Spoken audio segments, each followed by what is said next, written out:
Hello, and welcome to the Mindful Miri podcast. Welcome back.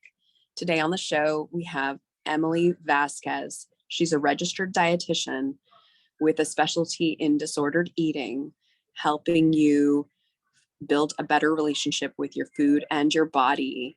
Welcome to the show, Emily. Hi, thank you so much for having me today. Absolutely.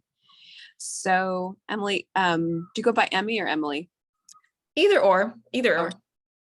Okay. Do you have a preference? Emily's usually, people usually call me Emily, yes. Okay, you got it. So Emily, working in the eating disorder kind of specialization, what really drew you to that? Yeah, that's a great starting question. My passion for what I do really has come from, my own relationship with food and how much I used to struggle with that growing up. I actually struggled with my relationship with food at a very young age. I think I was 10 years old when I started having negative body image issues and going through a move that kind of triggered my disordered eating to kind of stem. I think just kind of going through that and struggling with disordered eating for so many years growing up, through middle school and college and high school, it led me to, really open my eyes to the power that, fueling your body actually has and how important your relationship with food is, not only for you, but for your life and everybody else around you. And so I really got into nutrition starting in college, and I was like, this is my calling. This is what I was meant to do. I was given this struggle for so many years of my life to where I know how to overcome it and life on the other side of it, and what that looks like. And so I was like, I'm definitely called to help people navigate this. And I want to be that person, that dietitian that shows people how to overcome a disordered relationship with food, find food freedom, achieve, a healthy relationship with food. And it really has kind of grown from there.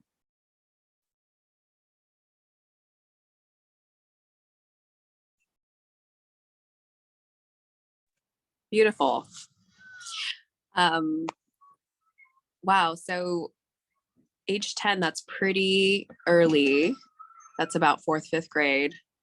I started in second grade having issues, but tell me about, misery loves company kind of thing.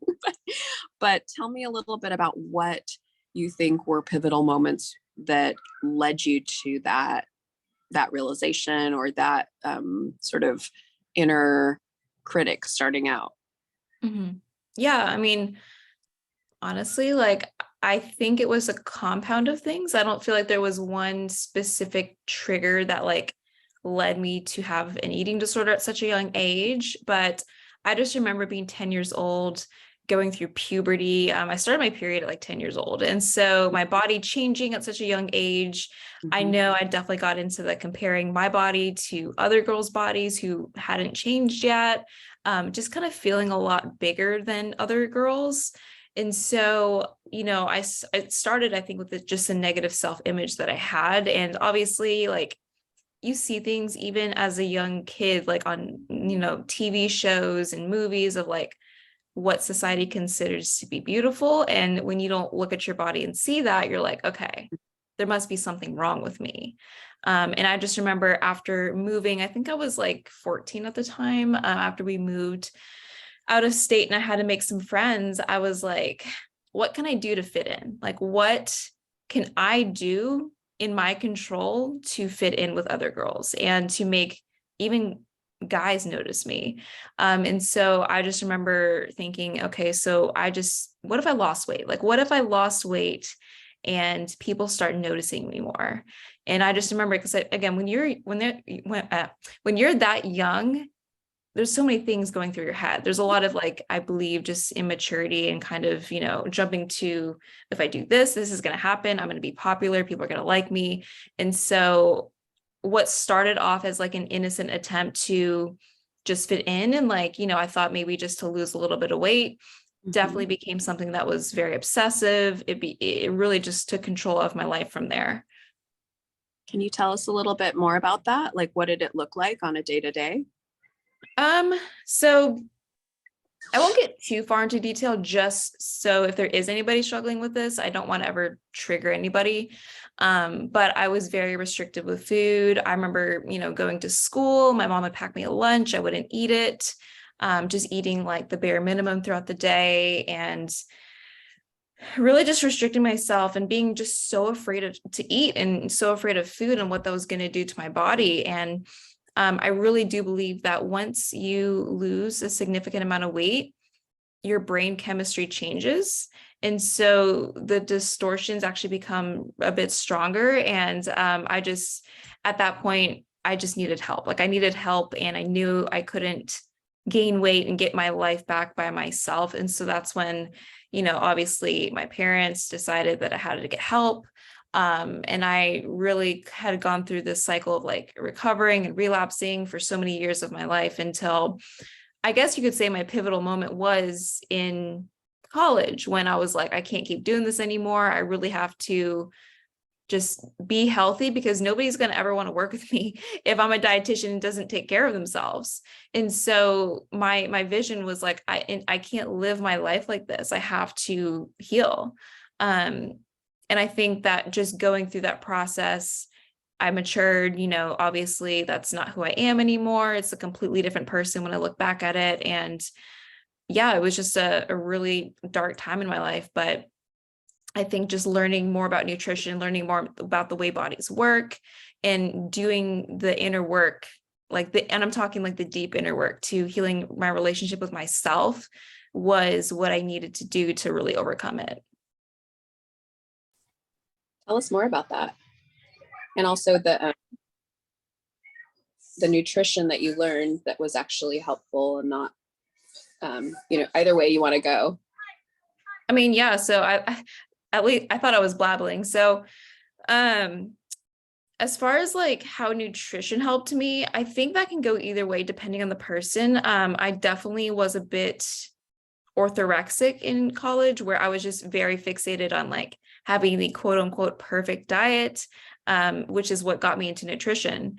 And I think that can go a very wrong way, especially with that history of disordered eating. But after realizing that I was like, okay, this is actually too obsessive. Took a step back from that and realized there has to be a gray area here. Like, can't be this like all or nothing with food of like, you're either healthy or you're not, or you're dieting or you're not dieting. And it's like, through all of these extremes that I went through, I've achieved what is a balance of having just, a healthy relationship with food, where I eat intuitively. I don't track my food. I'm able to go out with my friends. I'm able to eat ice cream. I'm able to not put a label on my diet. And so, I think it can be really troublesome for a lot of people going in the nutrition space, because there's a lot of dietitians, I'll tell you, that actually probably have eating disorders.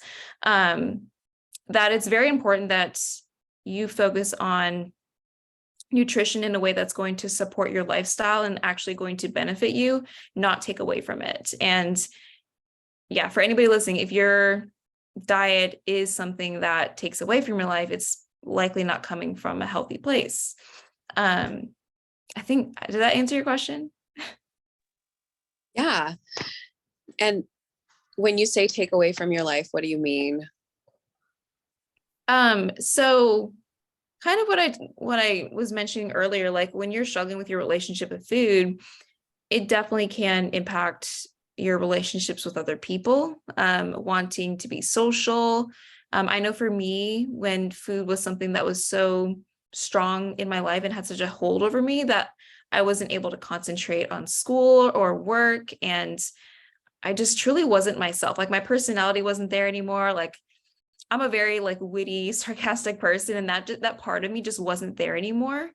And so it takes away from your life. And I believe that shouldn't be how it is for anybody. And if it is, like I said, it's likely that your relationship with food is not really healthy. Got it. Yeah. Yeah, when you're not able to trust yourself and be yourself, there's a problem. Or if you're avoiding social engagements, or really like your whole world um, is wrapped up in calorie counting or macro counting or whatever it is, and you have no other space in your head for other stuff, there's a problem. Mm-hmm. For sure. For sure. So tell us a little bit more about the inner work that you did, if you care to share. Yeah. So honestly, I had to work with several dietitians, which is why I always recommend people who struggle with their relationship with food to get help from a dietitian that they trust and that they have a connection with, because I truly don't think I'd be where I'm at today had I not worked with somebody. And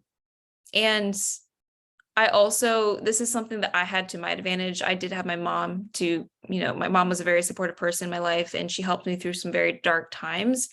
And so the inner work I had to do was not only getting help from other people to get different perspectives, I also had to change my beliefs around my body and my expectations around my body and food. For me, this meant, because I don't think I mentioned this, but I lost my period as a result of my relationship with food, and I didn't have that for many years. And so I had this wake up call of, okay, my body's not healthy. So how do I get it healthy again? And having to go through this process where I had to, unfortunately, I had to gain weight. I had to come to terms with, taking time off of exercise. And this all kind of showed me that, or how do I say this? Having to stop exercising for a period of time, having to gain weight, having to eat foods that I used to fear, and come to terms with my body changing and accepting it, was a compound of the inner work that I had to do to make peace with my body, food. And I truly believe that that was like the hardest thing I've ever had to do, but it's also the thing that brought me my life back and also showed me how strong and capable I am. And so I think it just takes going through something so life altering that shows you how powerful you can actually be and how much of your worth is actually outside of your body. So the inner work, like I said, I had to do, it was very personal. It was a lot of, deep conversations I've had with, professionals, my mom, myself, to realize my life's purpose is not to be as small as possible. It's not even to have the perfect diet, and I had to find myself outside of this narrow lens that I thought I had to live by. Yeah, beautifully said. Do thinking back to when everything changed, were there any pivotal moments that really like gave you like a pause and said, oh man, I have to change. Like, this is a wake up call. Like I need to go into recovery. Yeah, I would say it was the period thing, which is weird because had I not lost my period, I probably would have just kept doing what I was doing. Like there was no like immediate urgency for me to change because I thought what I was doing was healthy. I was like, oh, I'm exercising like 6 days a week. I'm lean, but the thing is, you could be lean, you could be exercising 7 days a week, you could have the health, quote unquote, healthiest diet in the world. But if you're a woman and you don't have your period, your body is literally screaming at you that we're not healthy. And I was like, okay, if I ever want kids someday, like I have to fix this. And if I ever, at the time, I was like, again, I just didn't feel like myself. So I realized that in order for me to change and get healthy again, I had to do these hard things. I mean, at that point, I was not going to negotiate that. I was like, my health is actually a really strong value that I have. And if I don't have my health, what really do I have outside of that? And so, yeah, just for me, it was a perspective thing. I was like, what matters more here? My vanity and being lean, or getting my period back so I can actually be healthy.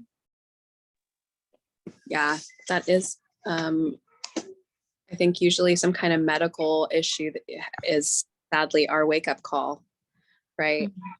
And as much as we hate our periods, it can be, it can be an indicator of fertility and like all like the things that we may or may not want for the future, but it's definitely your body's a good litmus test for how much like at least adipose tissue that you have and like whether you could carry a child, right? Mhm. And I just want to add to that because I know there's people who struggle with their relationship with food and don't lose their period, doesn't mean that what you're doing is also okay. So just for anybody who's listening, like Right. I've worked with a lot of women who never lose their period and they do some very unhealthy things. And it's like, okay, that is only like one marker Yeah. of your physical health. Like there's so many different like lab markers to test for. I mean, and even just when it comes to the mental health side of things, if you know deep down that you're not happy and that you're not really healthy, Mhm. then that is like the biggest wake up call you could have to yourself. Beautiful. Yeah, I agree. So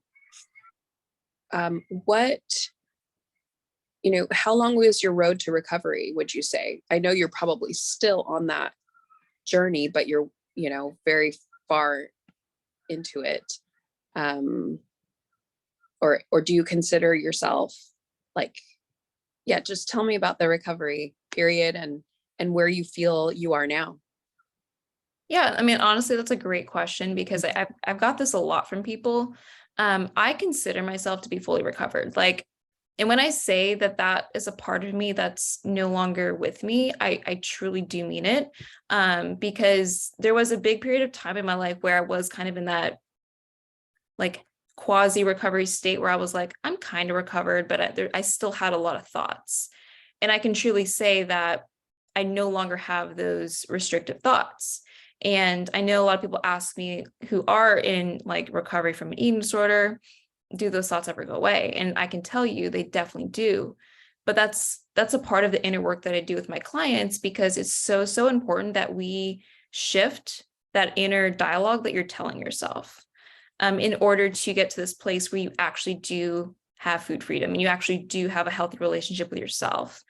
It's not just doing the physical work of like gaining weight, losing weight, whatever, physical representation of this you want to put on it. It's like, we have to focus on the mental. And I would say, like I said, I started my recovery process at the end of college. And I can say like I've been in this place where I've been fully recovered for about 3 years now. And it's not even a thought to me. It's just I eat and I feel like my passions are so more like outside of food these days. Like I know I'm a dietitian and like you think that like my life revolves around food, but it's actually like more so in helping people. Like, and I think that's the beauty about going through that process was showing me that my purpose in life is so much more. Yeah, that's great. Um, do you find that you're you're ever triggered or maybe something that used to be a trigger is no longer when you're working with clients?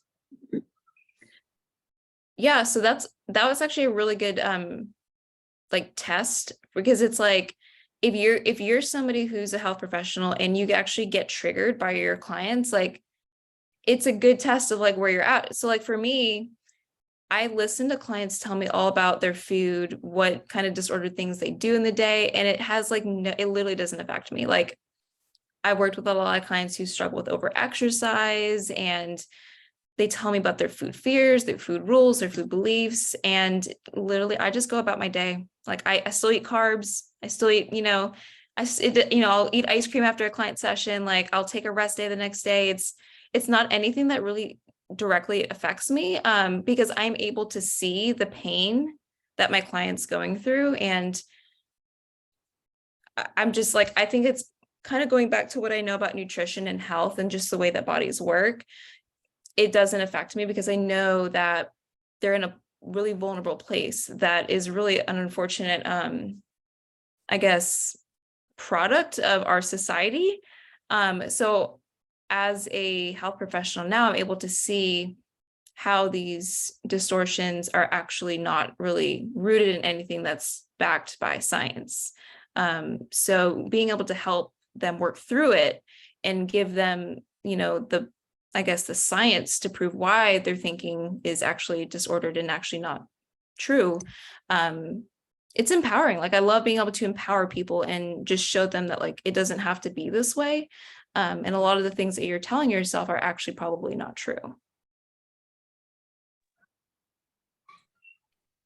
Yeah, very insightful.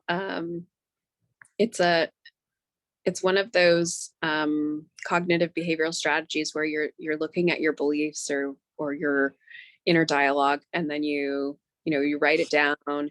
You think about the cognitive distortions that it could be. Like, are you mind reading? Are you fortune telling? Are you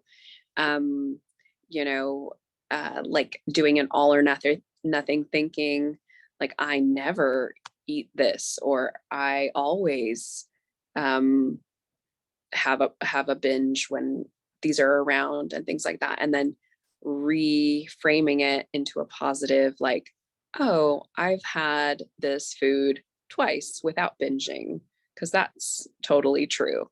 And Mhm. then it's so empowering to do exercises like that. That's great. Mhm. Yeah. Uh, if when a client starts with you, what's usually the trajectory, or what's a typical, I know I'm sure it's case by case, but what's a typical sort of, like, here's where we usually start, this is what we cover, and then the fine tuning and that kind of thing. Whenever I get a new client, I usually assess, like, I take the first session to really assess, like, where the mindset is with food. So I have them fill out a form. We kind of go through that together. I ask them a lot of just questions about, like, do you have food rules? Do you have food fears? Like, do you binge? Tell me more about, like, do you emotionally eat? I really just kind of walk them through a lot of questions that really kind of shows me where they're at. And so we kind of go through that together. And then from there, I'm able to see what we need to do as far as, like, starting with mindset work. So if I have somebody who's coming to me and they, like, really struggle with binging, I'm definitely going to want to see, like, okay, so what's the root of your binging? Like, why are we binging in the first place? So sometimes we need to make changes nutritionally. Sometimes it's addressing the emotions. Sometimes it's addressing the body image or their lifestyle. So it's really, I guess you could say I take a really holistic approach, because I'm kind of investigating, like, what's the bigger picture of what's going on, instead of just focusing on the food aspect, because the food really is a manifestation of what else is going on in somebody else's life. And typically with the clients that I work with, it's like they're using food as their source of control.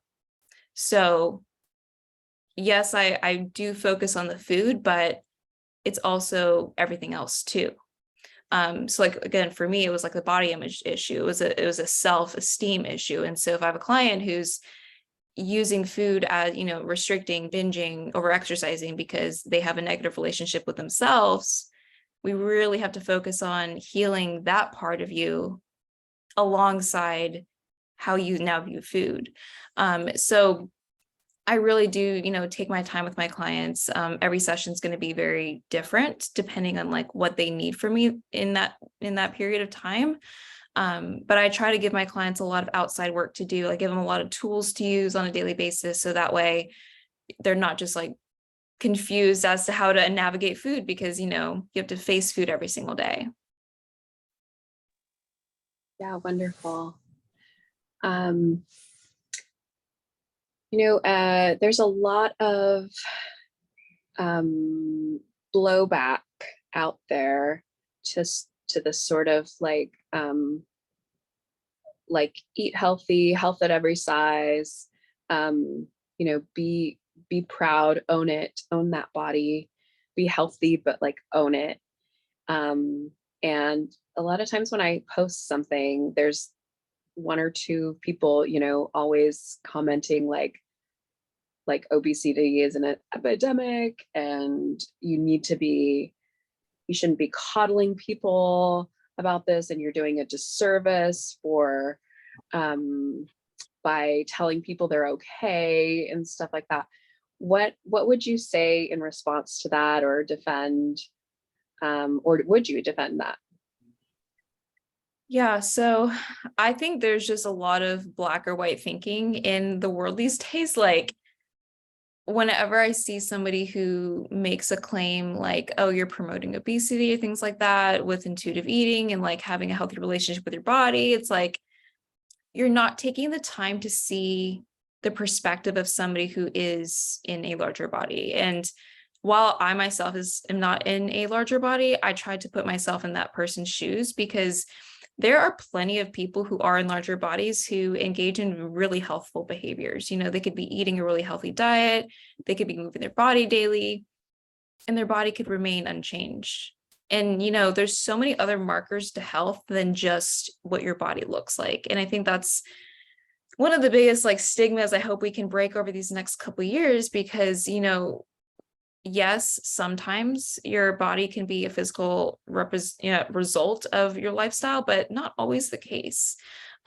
Just as I said, like, just because somebody is thin doesn't mean that they're healthy.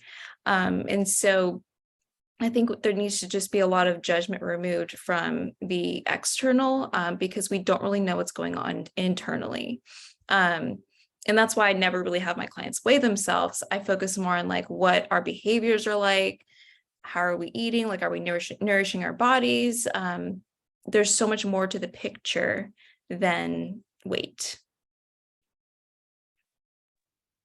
And what would you say to someone who was coming to you for support, and but they are like deadly scared of eating more or not dieting?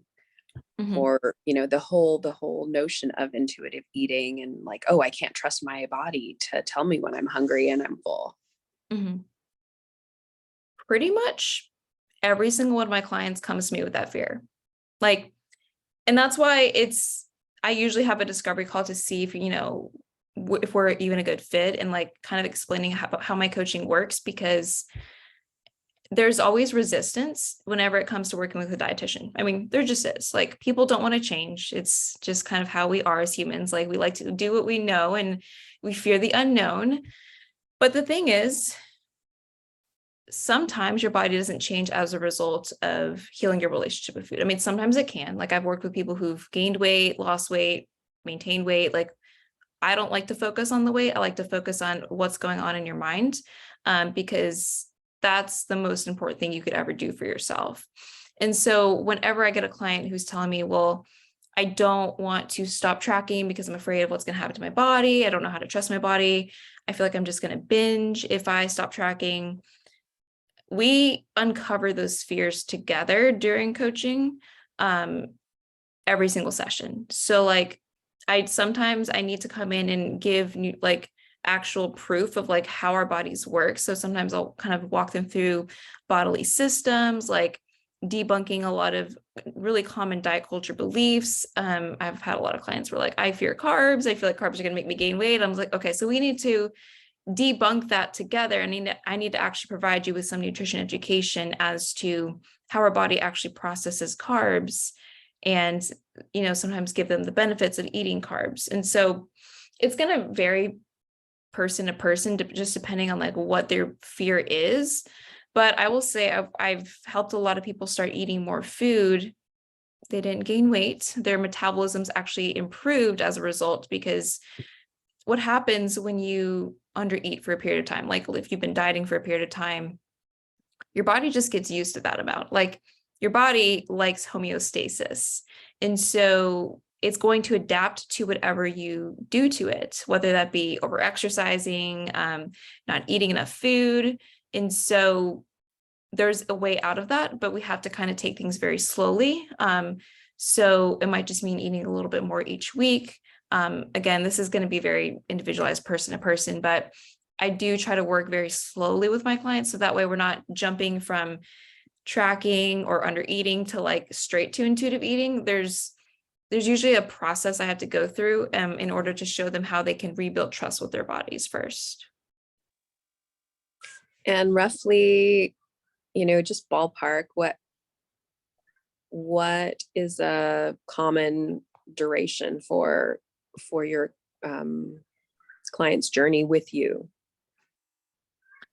I typically work with my clients for anywhere from 3 to 6 months. Obviously, this is a very broad range, and sometimes I work with clients longer, sometimes I work with them. I honestly would say I don't work with clients usually faster than 3 months, because people usually don't develop these issues in the span of 3 months. So the healing process, we have to kind of realistically give a time frame. It's going to take some time. And so I would say 3 months is usually like a good like a good minimum to start, but I don't like to kind of rush somebody through this process. I definitely want this to be something where if they are really struggling after 3 months, to be honest with me, and maybe that just means we have some more work we have to do. But ideally, I like to give my clients a lot of these tools that they can start using in their day-to-day life, so that way they're not working with a dietitian forever. Like, that's not my goal. My goal is to really help you get there as fast as we can, and give you all the tools that you need to be successful in this process, so that you don't have to work with a dietitian again. Like, I want this to be something where you actually change your life and can move on from it. Awesome. Wonderful. So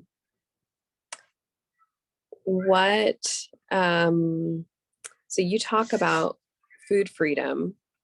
I heard those words.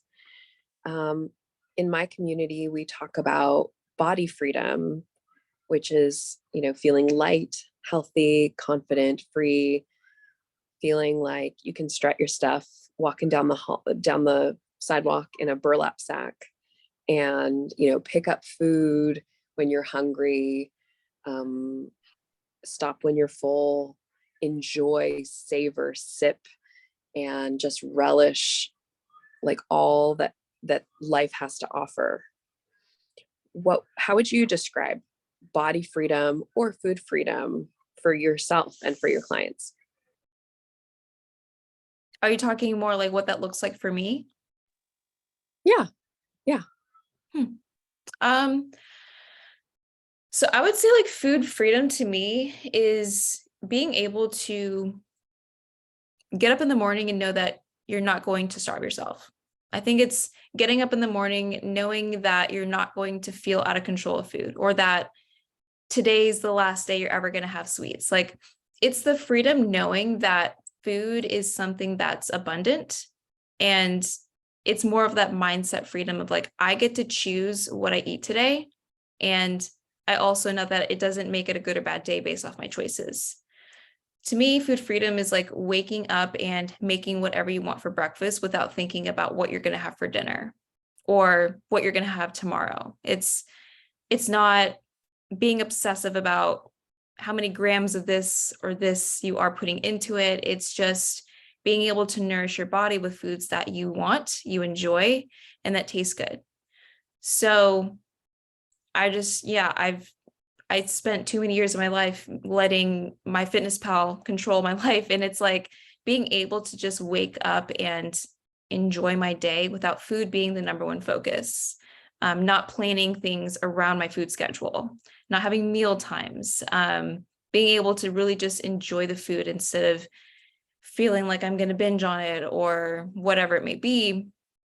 That's food freedom to me. And I like what you talked about with body freedom too. I think body freedom is also being able to take a rest day if your body's asking for it, like not going to the gym and pushing through, like toxic fitness culture these days of just like push through it. It's like, no, if you wake up and you just need a rest day, it's being able to take it and not feel guilty for it or not eat less as a result.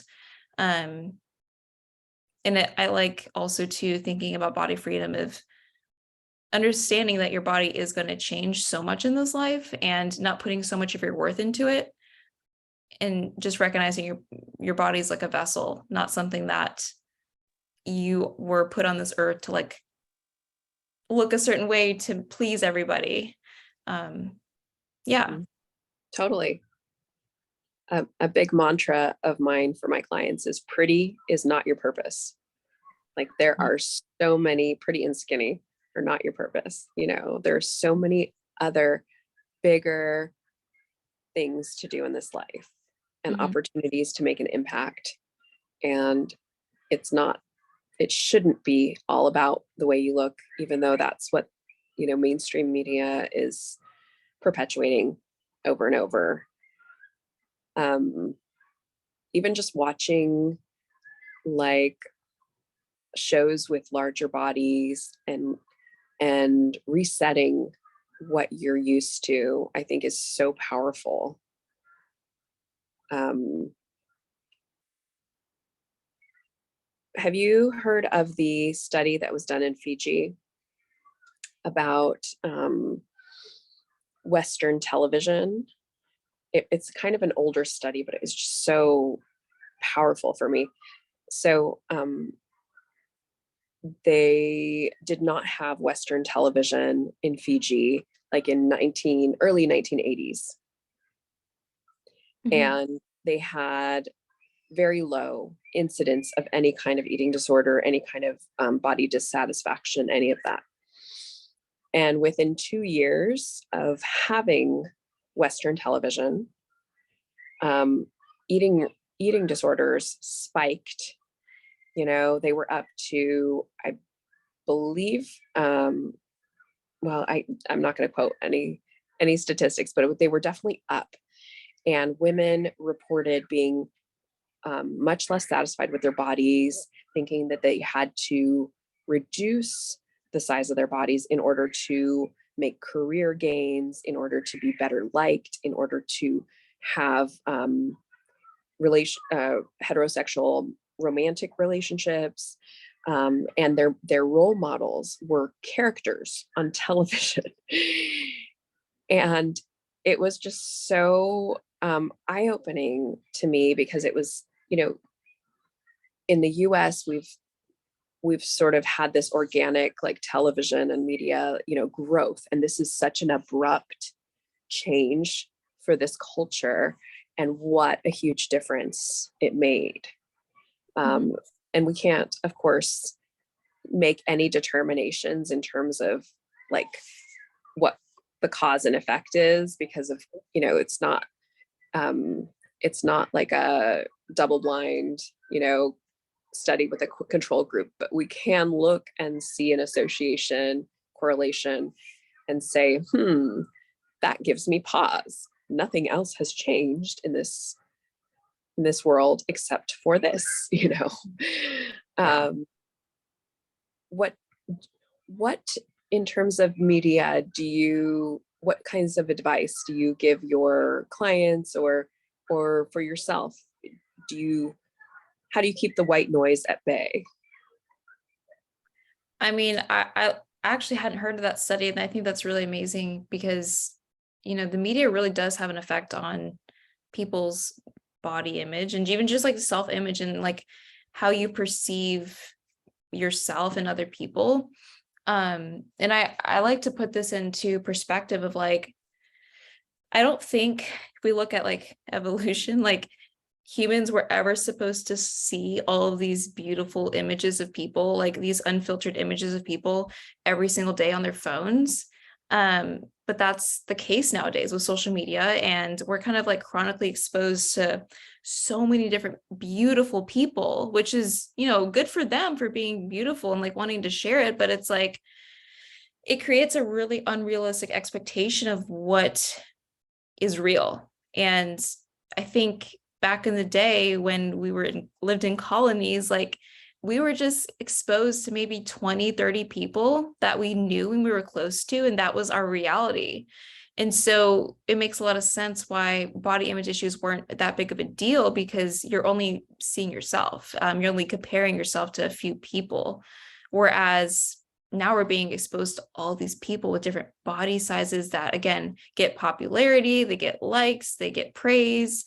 And so our brains are like wired to think, okay, if you look this way, you get this as a result. And it's like, yeah, so I think that really can cause a lot of issues. And I think overall just decreasing your time on social media. And I know it's like very addicting to be on social media and to want to be on it, but really be mindful about who you're following, how much energy you're giving into it on a daily basis, and how much time are you spending around just creating a community in your life of people who value for you.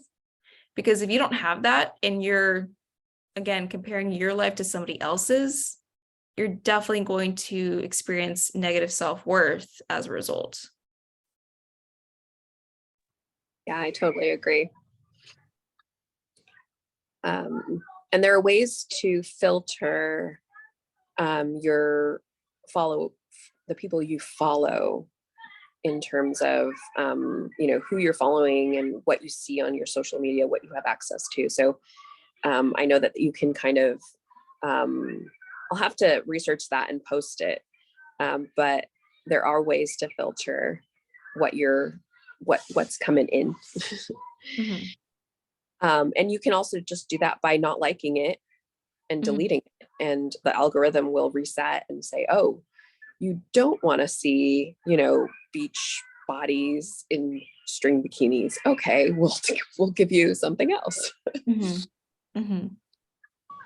So you've come to a point in your recovery where you're recovered and you feel great, and life still has ups and downs, and there are still things that you have to, like, problems that need to be solved and coping that needs to happen. How do you cope with stress and manage your stress levels? Yeah, so I would say that's probably something that has made the recovery like actually happen for me, is just understanding that food is never going to solve the issue, that there's always something else that needs to be addressed. So like if I'm ever feeling stress, I have to kind of sit there and allow myself to feel it and work through it. So whatever it's stressing me, like if it's relationships or family or work, I give myself space to feel what I'm feeling instead of trying to avoid or numb it. And then I have a lot of like just things that I do for myself on a daily basis. So I don't ever, if I'm feeling like I'm stressed, I will like take a step back from work. I will give myself what I need. So whether that be just more time to like decompress. I know going for walks are really therapeutic for me. Sometimes I'll just like put on some music, get some fresh air. Really anything that just gets me out of my head. So that way I'm able to kind of regroup myself and kind of center myself. But I think it's so, so important to have things that you do for yourself, and not neglect self-care. And I'm not talking about like self-care, like bubble baths and like, I mean, face masks, like that's self-care, but I'm talking about things that are really for you, like on a personal level. I think has really helped me in being able to just handle stress. And I do make a point to, I guess, slow down during my day. So I like to start my days off a little bit more slower. I give myself kind of like an in-between time after work to kind of just allow me to be, instead of jumping from like work to like dinner. I just like, okay, maybe I just need to like lay on my couch and just not think for like 30 minutes. So I think whatever the stress is, I just give myself space for it. Beautiful. And what do you do to light yourself up, or what lights you up? What brings you joy? Honestly, like there's so many things. Like I'm like a little things type of person. Like I love on the weekends going to like a coffee shop and just getting myself a coffee. I love like going out to brunch or like taking myself out to lunch.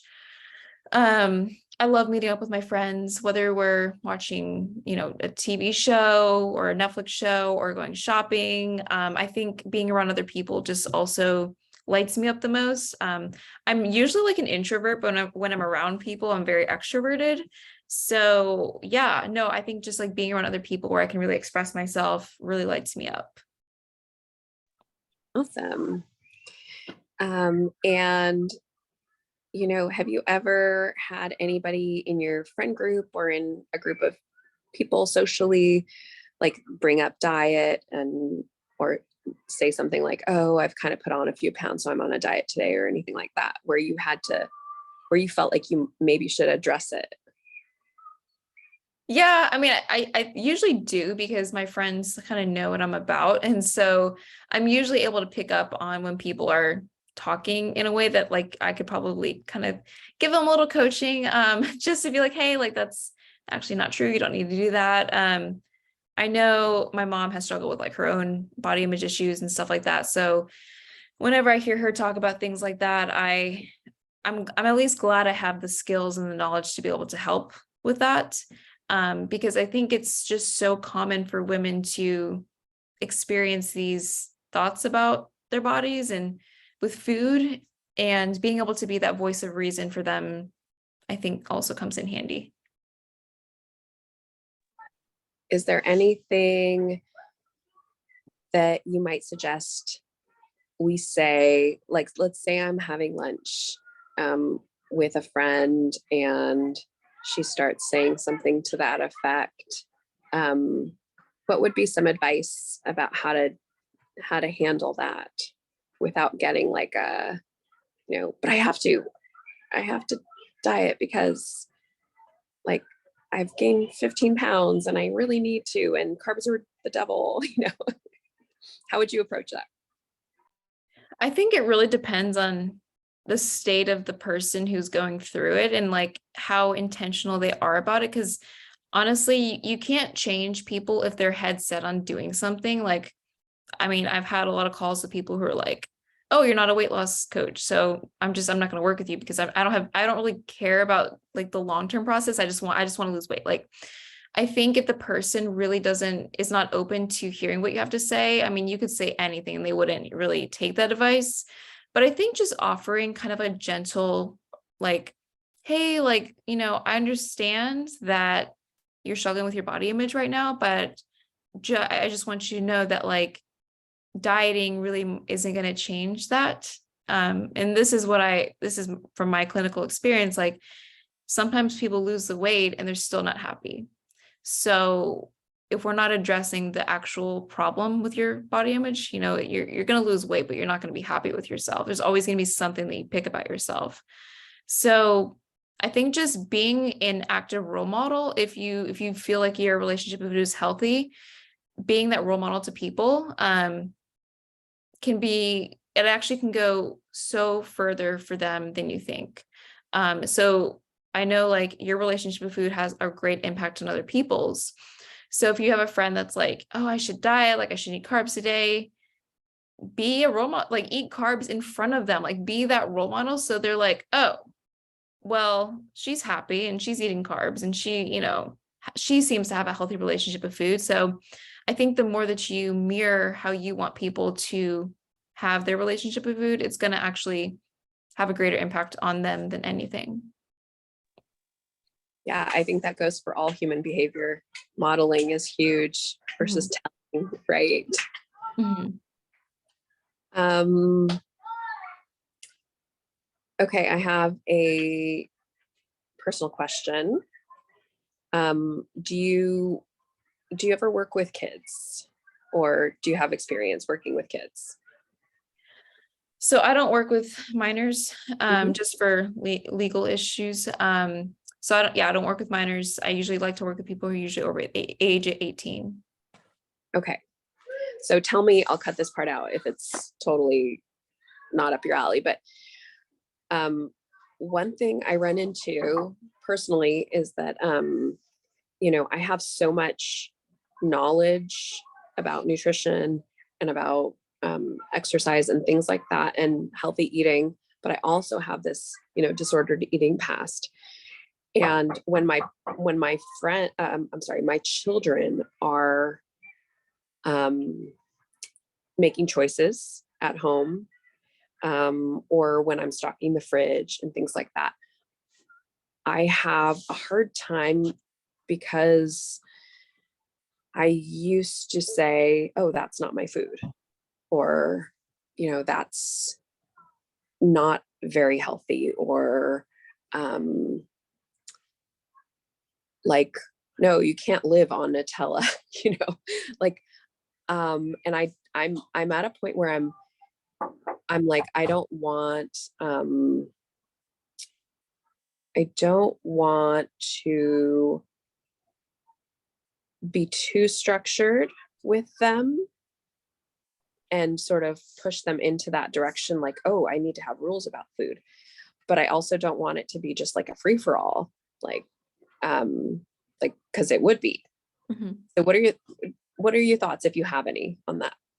Oh yeah, that's a great question actually. And I will say that kids are born natural intuitive eaters until those diet culture beliefs and rules come in that actually can skew their relationship with food and actually impact their food choices. I will say that kids who grew up in households where food is really strict actually end up later in life having more like binge eating issues. Um, so I think it's important to have them not only like choose what they want, but like gently educate them about, okay, like we love Nutella, but Nutella is a part of the meal. It can't be the whole meal. Like, I think just kind of depending on the age, like the age group that you're talking to, because if a kid were to eat Nutella all day, every day, they're eventually going to feel very sick and they're not going to feel really good overall. And like, this is what I find with my clients, the more that you eat a food, the less appealing it becomes over time. And you actually start to crave other things. And so I think having like a variety of foods in the house and like allowing them and like to trial these new foods, like have like fish and, like leafy greens and like different fruits and vegetables. So that way they're like getting their palate used to all of these different types of foods where they actually do start to crave it. And then also kind of incorporating some of those like more like fun foods into their diet without restriction, I think would be a good way to incorporate it. So that way they're able to see like, when I eat these foods, I feel really good. And then if I eat a lot of these foods, I don't feel really good, but I know I can still have it. I know it's in the house and that it's not something I need to go hide from mommy. It's always there. So I can have it maybe like with my meal instead of like it being the entire meal. Yeah. Awesome. Mhm. Well, Emily, this has been such a pleasure to talk to you. Your wealth of knowledge, Yeah, of and course. I can tell that you care deeply about your clients and making a positive impact in their lives. Thank you for doing that. Thank you for being there for them. Where can people find out more about you? Yeah, so you can find me on Instagram. My name is Emmy's Yummies, and you can laugh at the name too. I actually made that account like a long time ago when I was like a food blogger. I'm like, I'm just gonna keep it. I like it. So yeah, Emmy's Yummies, and you can also find me on my website, Emmy's Yummies Nutrition. So it's EMMYS, and Yummies is kind of like how yummy spelled. So yeah, that's where you can find me. I also have a podcast, Nourish to Thrive. That's another way you can find me. But yeah, I'm like everywhere now. Oh, wonderful. That's great. Would love to be on the podcast if you ever have Oh guests. yeah, for sure. I love that. Wonderful. Okay, I'll have those links in the show notes. And if you are struggling with an eating disorder or with just keeping your head full of calories and points and things like that, where you are not living your best life, please reach out to Emily, and I'll have those links in the notes. Thanks so much, Emily, for being on the show. Thank you. I loved it. Oops. I meant to stop record and okay.